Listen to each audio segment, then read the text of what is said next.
A very warm welcome to all the students of class 12 biology. Myself Shimani from St. Xavier's High School, Sidhapar, Badalganj. Students, we are discussing chapter number 3, human reproduction. Today's topic will be fertilization.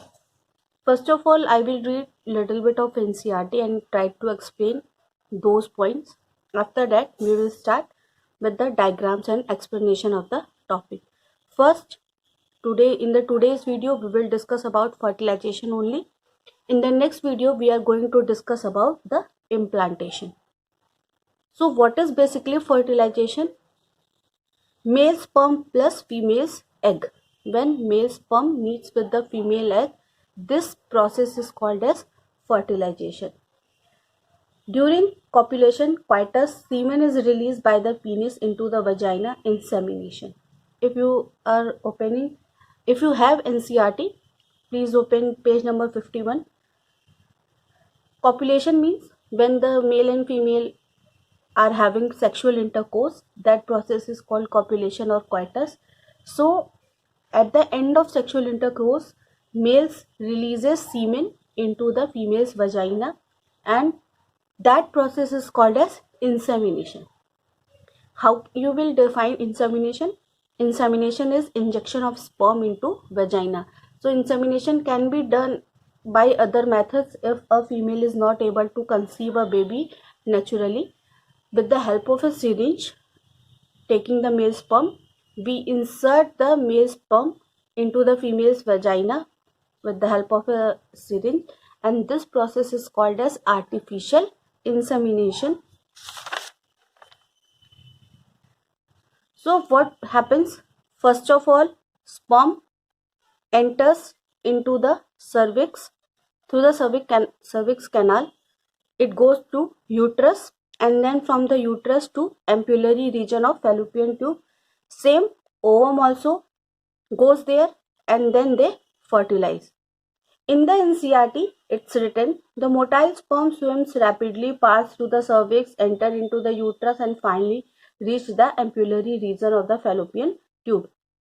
On the page number 51, diagram is given. First of all, what?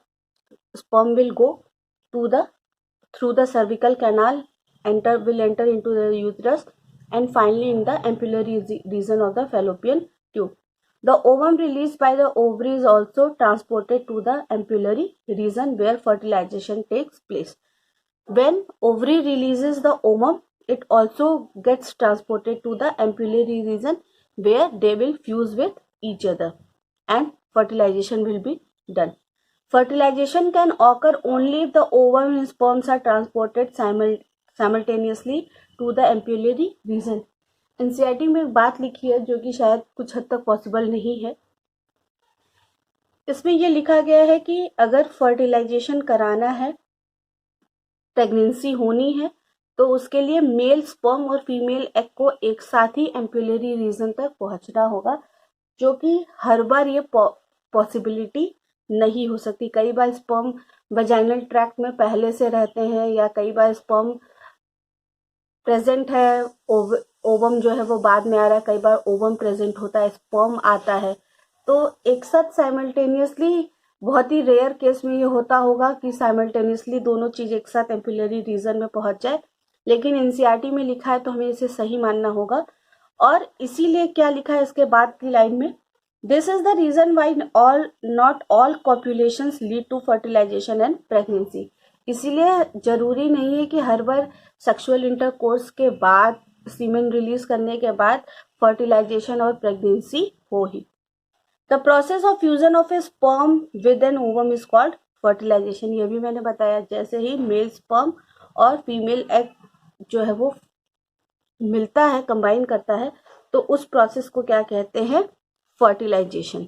ठीक है, तो यहाँ पे आप लोग diagram देख रहे होंगे.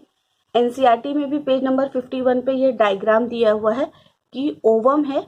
ओवम की जो मेम्ब्रेन होती है, जैसे ये ओवम है, तो ये जो ब्लू कलर से ये एक मोटा सा सर्कल बना है, इसे क्या कहते हैं? Vitelline membrane. यानी ओवम की जो मेम्ब्रेन होती है उसे क्या कहते हैं? Vitelline membrane.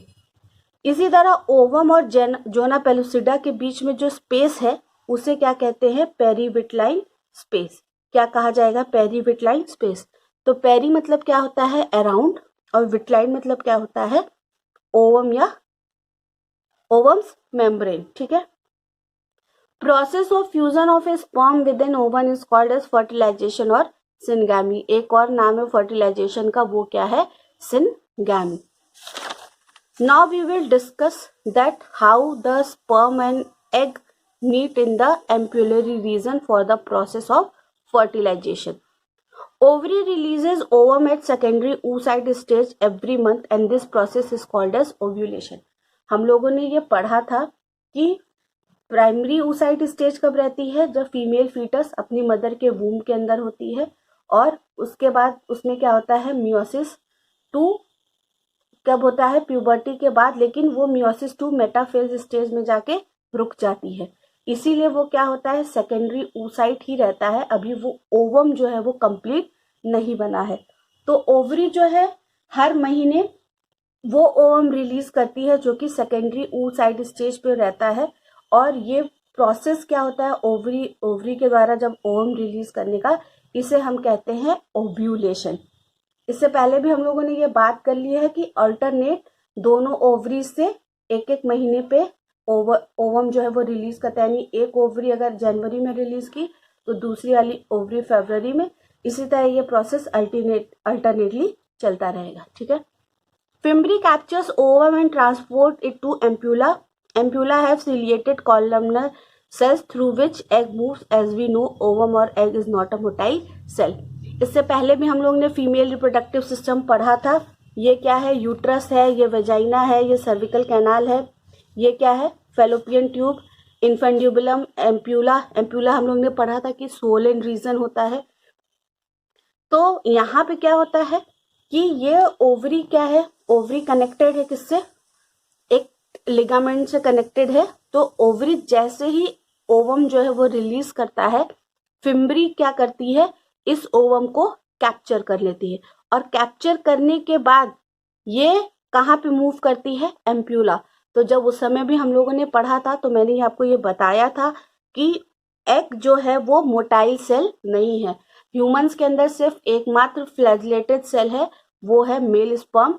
फीमेल्स के अंदर कोई भी फ्लैजिलेटेड सेल नहीं है। तो एग कैसे मूव करता है एम्प्यूला तक, एग मूव करता है with the help of ciliated columnar cell जो कि एम्प्यूला में प्रेजेंट होते हैं, और यही सीलिया जो है वो एग को एम्प्यूला तक पहुंचाती है, क्योंकि एग खुद में एक मोटाइल सेल नहीं है। When ovaries Graafian follicle burst to release secondary oocyte, because in it meiosis second is not completed, this secondary oocytes move out with some coverings. तो इससे पहले भी हम लोग ने इससे पहले मेंस्ट्रुअल साइकिल में पढ़ा था कि टर्शरी फॉलिकल के बाद ग्राफियन फॉलिकल बनता है, और ग्राफियन फॉलिकल जब बर्स्ट होता है तब ओवम जो है वो रिलीज होता है। तो जैसे ही ओवम रिलीज होता है, ओवम अभी भी किस में है, सेकेंडरी oocyte स्टेज में, क्योंकि मियोसिस सेकेंड अभी भी उसके अंदर कंप्लीट नहीं हुई है। तो ओवम जो है वो अकेले नहीं निकलता है, कुछ कवरिंग्स भी उसके साथ निकलती हैं। तो ये ओवरी का ग्राफियन फॉलिकल है, यहाँ पे उसका एक इनलार्ज स्ट्रक्चर है, ये हम लोग पहले भी डिस्कस कर चुके हैं, पर एक बार फिर से रिकॉल करवा देती हूँ। ये क्या है, बीच में सेकेंडरी oocyte। सेकेंडरी oocyte के बाहर जो लेयर प्रेजेंट होती है वो कौन सी होती है, जेवना पेलुसिडा। उसके बाद एक लेयर होती है ग्रेन्युलोसा सेल्स की, जिसे क्या कहते हैं, कोरोना रेडिएटा। उसके बाद एक कैविटी फिल्ड होती है फ्लूइड से, जिसे क्या बोलते हैं, एंट्रम। उसके बाद क्या होता है, बाहर और सेल्स की लेयर प्रेजेंट होती है ग्रेनुलोसा सेल्स की। उसके बाद थीकल सेल्स प्रेजेंट होती हैं, theca interna and theca externa. In center of Graafian follicle, secondary oocyte is present and outside a non-cellular membrane layer is present which is called as zona pellucida. यानी सबसे centre में क्या present होता है, secondary oocyte, उसके बाहर एक non cellular membrane होती है। ये याद रखना है कि जोना पेलुसिडा की जो मेम्ब्रेन होती है वो नॉन सेलुलर होती है। Outside it, elongated granulosa layers is present which is called as corona radiata. There is a cavity filled with fluid called as antrum. Also two thecal cells layers are present called as theca interna and externa. ये भी मैंने बताया। After bursting of Graafian follicle along with secondary oocyte, zona pellucida and corona radiata also comes out. यानी जैसे ही ये Graafian follicle फटेगा तो फटने के बाद क्या होगा, इसमें सेकेंडरी oocyte के बाद जोना पेलुसिडा, और जोना पेलुसिडा के साथ जो ग्रेनुलोसा सेल्स की लेयर थी जिसे हम लोग कोरोना रेडिएटा कहते हैं, ये तीनों ही निकलती हैं बाहर। Ovum has life time of 24 hours and with in this time sperm should fertilize egg. यानी कि हम लोग ने इससे पहले भी पढ़ा था, जो फीमेल ओवम की जो लाइफ टाइम है वो सिर्फ 24 आवर्स तक होती है, वो उतने ही देर के लिए वायबल होता है। तो उतने देर में ही स्पर्म को उससे फ्यूज करना है, तभी फर्टिलाइजेशन की प्रोसेस जो है वो कंप्लीट होगी।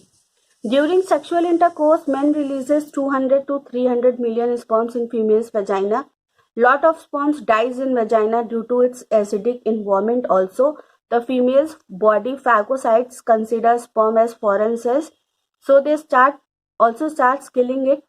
यानी यहाँ पे क्या होता है, जैसे आप ये डायग्राम देख रहे हैं, तो ये फीमेल वेजाइना है, वेजाइना के अंदर मेल ने स्पर्म जो है वो रिलीज कर दिया है। तो यहाँ पे ये क्या होता है कि ये जो वेजाइना का जो एनवायरमेंट होता है वो एसिडिक होता है।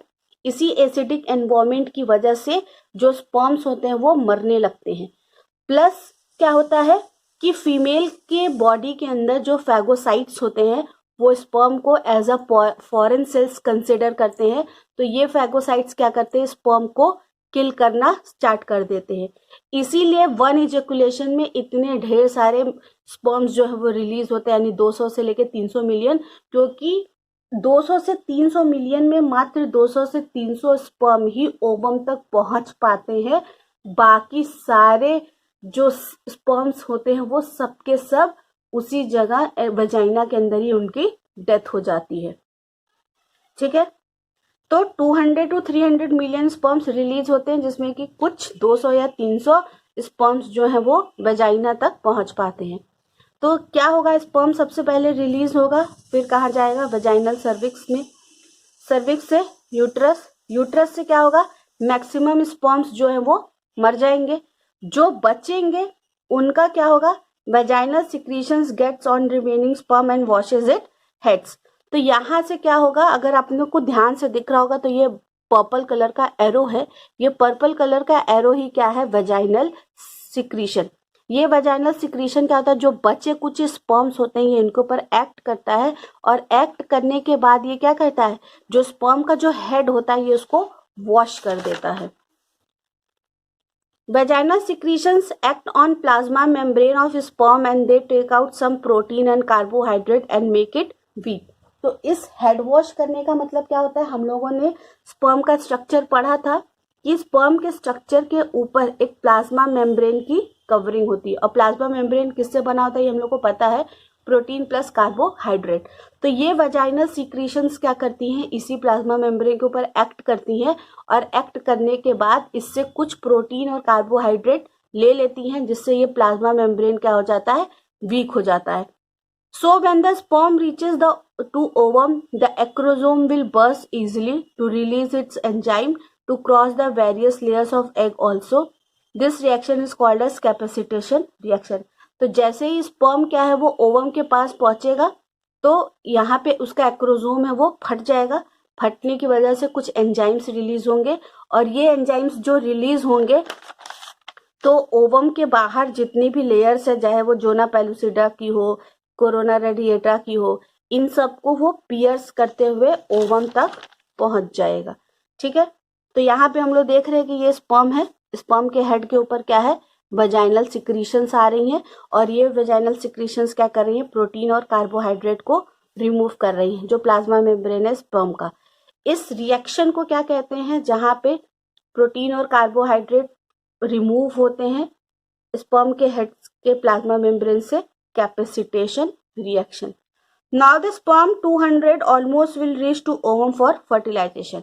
अब एग तो एक ही है, लेकिन एक एग को फर्टिलाइज करने के लिए ऑलमोस्ट 200 स्पर्म्स के अंदर रेस लगी होती है कि सबसे पहले कौन सा स्पर्म पहुंच के ओवम को फर्टिलाइज करेगा। Site of fertilisation is ampulla. अगर कोई पूछे कि कहाँ पे फर्टिलाइजेशन होता है, तो फर्टिलाइजेशन होता है एम्प्यूला में, और इम्प्लांटेशन कहाँ पे होता है, यूटरस के अंदर। अब ये डायग्राम थोड़ा और इनलार्ज करके बना दिया गया है, जहाँ पे सेकेंडरी oocyte है, बाहर कोरोना रेडिएटा और जोना पेलुसिडा की मेम्ब्रेन्स प्रेजेंट हैं. Around 200 sperms have reached towards the egg and try to enter inside it. तो ये क्या है, हमारा एग है और ये जो स्पर्म्स हैं ये एग के अंदर एंट्री करने की कोशिश कर रहे हैं. Due to capacitation reaction, tail of sperms move very fast and they try to pierce the membrane of corona radiata. तो अब कैपेसिटेशन रिएक्शन होने की वजह से, यानी हेड तो वॉश हो चुका है, प्लाज्मा मेम्ब्रेन वीक हो गया है, तो अब क्या है, ये बहुत तेजी से जो कोरोना रेडिएटा की लेयर है इसको पियर्स करके अंदर की तरफ घुसना शुरू करते हैं. Now they reach to Zona pellucida, but it is hard to pierce as its wall are made up of protein plus carbohydrate. तो ये क्या करते हैं, ये जोना पेलुसिडा को तो कोरोना रेडिएटा तो क्रॉस कर लेते हैं, लेकिन जोना पेलुसिडा को क्रॉस नहीं कर पाते क्योंकि इसकी जो वॉल है ये प्रोटीन प्लस कार्बोहाइड्रेट से बनी होती है. But zona pellucida have special ZP3 receptors which recognises human sperms and after recognition they start to break Zona pellucida as the acrosome of the sperm bursts and the sperms enter inside it, but to avoid entry of more than one sperm that is called as block to polyspermy. अब जोना जो pellucida है, यानी ये जो है jet, इसके पास एक special receptors होते हैं जिसे क्या कहते हैं, ZP3 रिसेप्टर्स. ये ZP3 रिसेप्टर्स ह्यूमन स्पर्म को रिकॉग्नाइज करते हैं और रिकॉग्नाइज करने के बाद ये जोना पेलुसिडा की जो लेयर है इसको ब्रेक डाउन करेंगे और ब्रेक डाउन करने के बाद जो स्पर्म है वो इजीली अंदर एंटर कर जाएगा.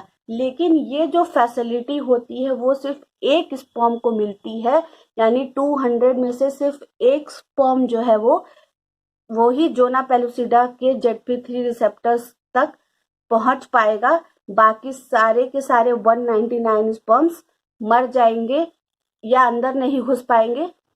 तो ये चीज को अवॉइड करने के लिए इस प्रोसेस को क्या कहते हैं, पॉलीस्पर्मी.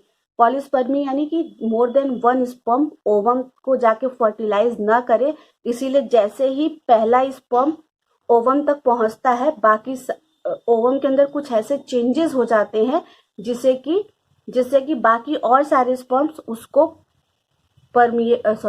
फर्टिलाइज करने की कैपेबिलिटी जो है वो खो देते हैं. इसी को हम लोग क्या कहते हैं, ब्लॉक टू पॉलीस्पर्मी. तो ब्लॉक टू पॉलीस्पर्मी के दो तरीके होते हैं, एक होता है फास्ट ब्लॉक, दूसरा होता है स्लो ब्लॉक. तो मान लेते हैं कि ये जो स्पर्म है ये ओवम के मेम्ब्रेन को जाके टच कर लिया है, तो क्या होगा, when the sperm cross the corona radiata and reaches the membrane of ovum, the sperm breaks down from the top, so only its nucleus get inside the ovum. यानी कि जैसे ही स्पर्म जो है वो कोरोना रेडिएटा को पार करते हुए ovum की मेम्ब्रेन को टच करता है तो स्पर्म जो है वो ऊपर की तरफ से टूट जाता है और टूटने के बाद जो इसके अंदर जो न्यूक्लियस होता है वो ओवम के अंदर एंटर कर जाता है.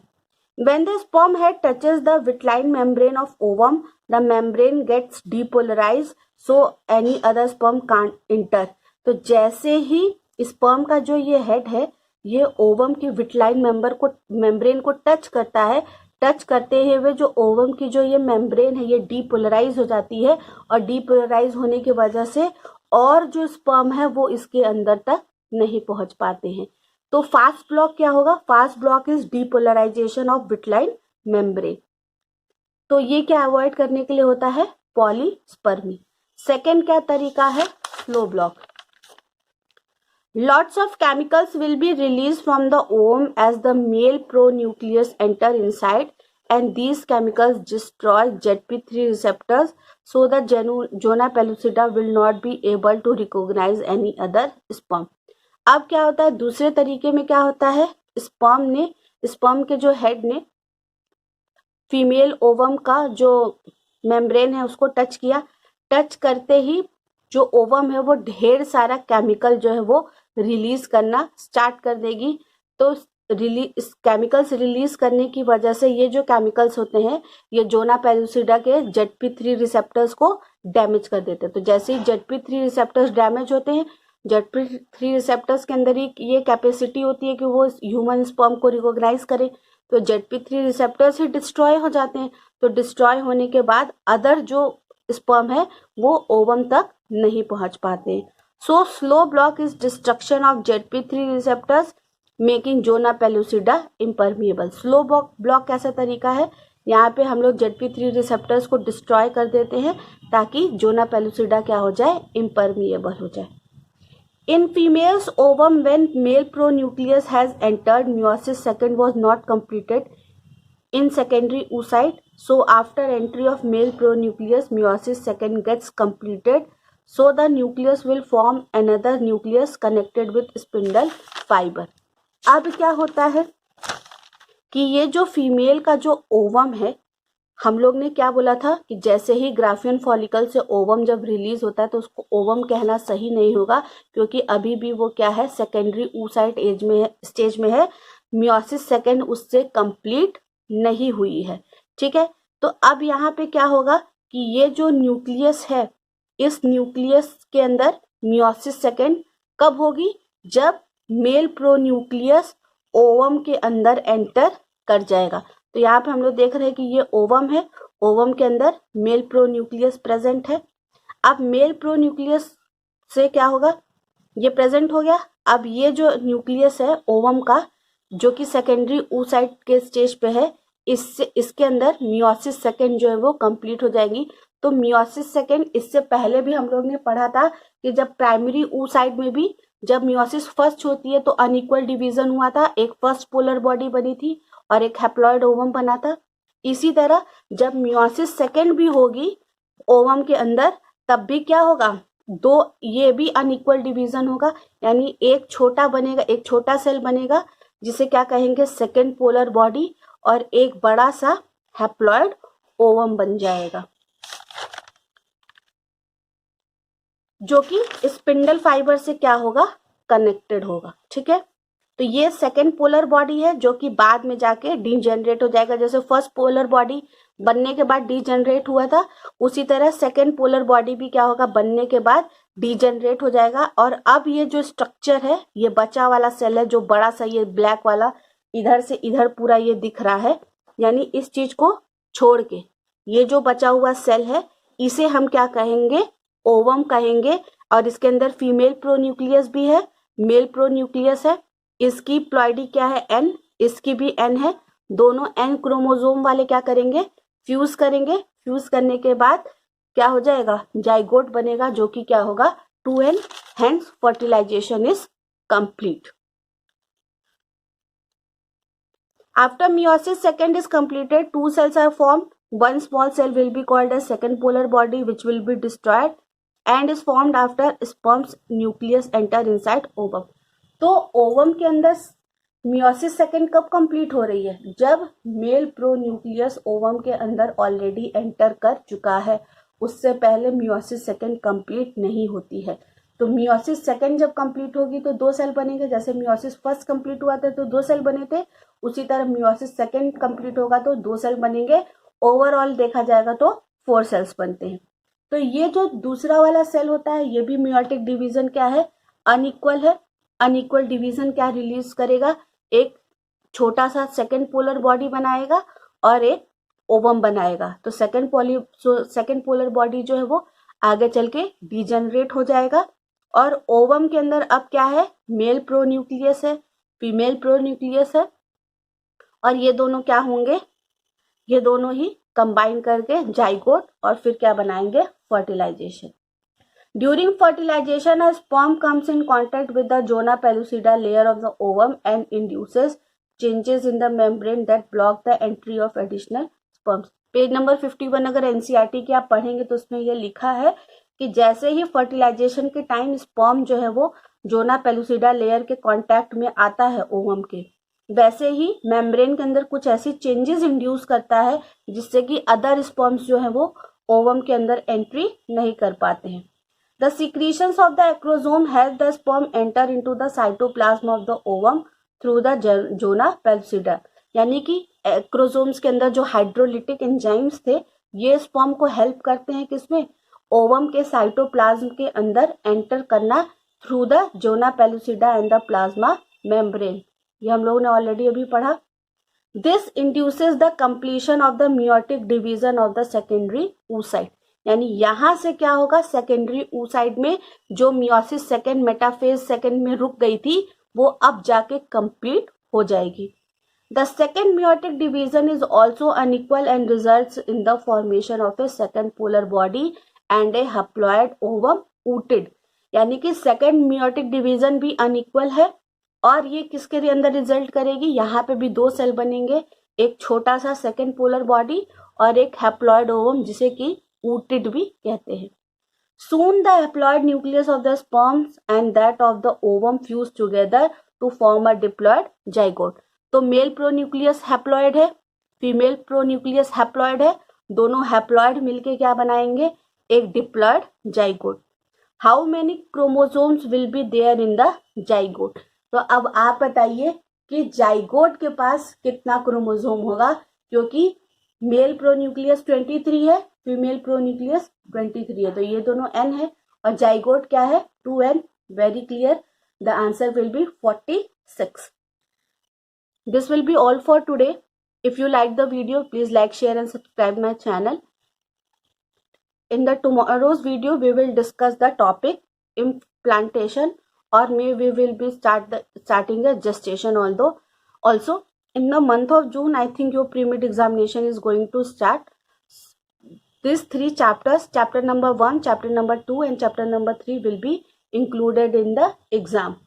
So kindly prepare the notes, NCERT question answers in your copies. Thanks for watching the video. Stay home, stay safe.